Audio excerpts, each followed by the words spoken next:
வணக்கம் தோழர்களே. இன்றைய பதிவில் மனோன்மணிய பல்கலைக்கழகத்தில் தமிழ்த்தாய் வாழ்த்து 3ஆம் நிலைக்கு தள்ளப்பட்டதை எதிர்த்து கண்டனத்தை பதிவிடுவதற்காக இந்த பதிவை பேசுகிறேன். முதலில் மாநில உரிமை என்பது மிக அவசியம். மாநில உரிமை ஏன் அவசியம் என்றால், மாநில கருத்து சுதந்திரம் என்பது மிக இன்றியமையாதாக கருதப்படுகிறது.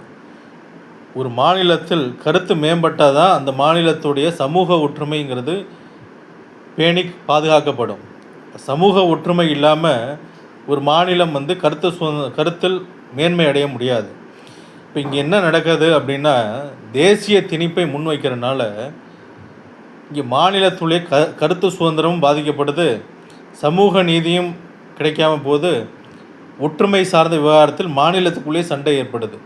இதை தான் மத்திய பாஜக அரசு ஒவ்வொரு மாநிலத்தையும் சமூக ஒற்றுமையை சீர்குலைக்கும் செயலை தேசியம் என்று சொல்லி மக்களை பிளவுபடுத்துவது வன்மையாக கண்டிக்கத்தக்கது. என்ன ஆமாம், தமிழ் தாய் வாழ்த்து முதன்மைப்படுத்தணும். தேசிய கீதம் என்பது விழாவின் இறுதியில் தான் பாடணும். இதுதான் வரையறை. என்ன ஏன்னா தமிழ் உணர்வு மிக அவசியம். எதற்கு? அந்த மாநில கருத்து சுதந்திரம் மேம்படுத்துவதற்கு மாணவர்களுக்கும் இளைஞர்களுக்கும் மொழிப்பற்றும் இனப்பற்றும் அவசியம்.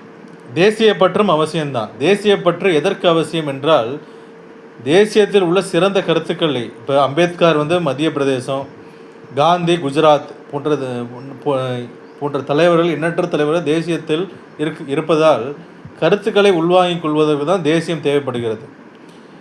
நான் ஏற்கனவே பதிவில் சொல்லியிருக்கேன், தேசிய கருத்துக்களை உள்வாங்கி சமூக ஒற்றுமைக்காக, மாநில சமூக ஒற்றுமைக்கும் சமூக நீதியை மேம்படுத்துவதற்கும் தான் தேசியம் என்ற ஒன்று தேவைப்படுகிறது. கூட்டாட்சி தத்துவ அடிப்படையில் முதல்ல மொழி உணர்வு, இன உணர்வு மிக அவசியம். அதுக்கப்புறம் தான் தேசிய கூட்டாட்சியில் வேற்றுமையில் ஒற்றுமை காண்பதும்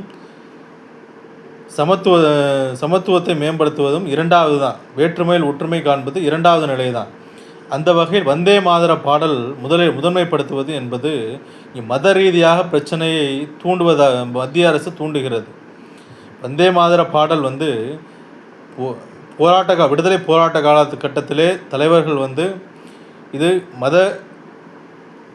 மதச்சார்பின்மைக்கு எதிராக உள்ளது, முதல் 4 வரிகளை மட்டும் எடுத்துக்கொள்கிறோம் என்று விடுதலை போராட்ட தலைவர்களே முன்மொழிந்து உள்ளார்கள். அதில் வரக்கூடிய 4 வரிக்கு மேலே இந்து தெய்வங்கள் வழிபாடை திணிக்கும் வகையில் இருப்பதாலும் அது இஸ்லாமியருக்கும் கிறிஸ்தவர்களுக்கும் பாதிப்பை ஏற்படுத்தும் திணிப்பாக அமையும் என்பதால் அதை முதல் 4 வரிகளை மட்டும் எடுத்துள்ளது குறிப்பிடத்தக்கது. ஆகையால் ஆளுநர் அர்லேக்கரை இவ்வாறான திணிப்பு செயலை, தேசிய திணிப்பை உருவாக்கி மாநில சமூக ஒற்றுமையை பாதிக்கும் வகையில் ஆளுநர் அர்லேக்கர் நடவடிக்கை இருந்தால் வன்மையாக இளைஞர்கள் எதிர்ப்பார்கள், கண்டிப்பார்கள் என்பதை நான் பதிவில் தெரிவித்துக் கொள்கிறேன். நன்றி, வணக்கம்.